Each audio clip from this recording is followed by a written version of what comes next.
বা পায়ের জাদুতে অনেক বছর ধরে ফুটবল বিশ্বকে বুঁদ করে রেখেছেন লিওনেল মেসি। পুরো বিশ্বেই তার অগণিত ভক্ত। তবে বাংলাদেশের ক্ষেত্রে তার চেয়েও মুঠে কম নন হামজা চৌধুরী। যদিও এখনও দেশের হয়ে অভিষেক হয়নি তার, কিন্তু এর মধ্যেই তাকে ঘিরে স্বপ্ন দেখতে শুরু করেছে লাখো বাংলাদেশি ফুটবল সমর্থক।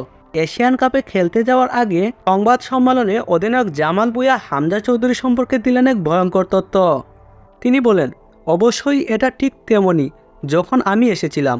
হামজা প্রিমিয়ার লিগে খেলা খেলোয়াড়, আমাদের দলে এসেছে। এটা অনেকটা মনে হচ্ছে আমাদের মেসি এসেছে। আমি ঠিক এমনটাই অনুভব করছি। তিনি আরও বলেন, আমার মনে হয় সে দারুণভাবে দলে ফিট হবে। সবাই তাকে স্বাগত জানিয়েছে। সবার হামজার প্রতি শ্রদ্ধা রয়েছে। তারা জানে সে আমাদের জন্য কি বয়ে আনতে পারে।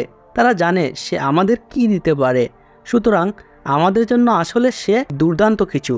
আর্জেন্টিনা জাতীয় দলের প্রত্যেকটা প্লেয়ার যেরকমভাবে মেসিকে সম্মান, শ্রদ্ধা এবং ভালোবাসায় আগলে রাখে, ঠিক তেমনি বাংলাদেশি ফুটবলারদের সম্মান, শ্রদ্ধা ও ভালোবাসায় শিখত হামজা চৌধুরী। আর সে কারণেই তো হামজা চৌধুরীকে বাংলাদেশের মেসি বলে অধিনায়ক জামাল ভুঁইয়া হামজার প্রতি তার শ্রদ্ধাবোধ দ্বিগুণের বেশি বাড়িয়ে দিয়েছেন।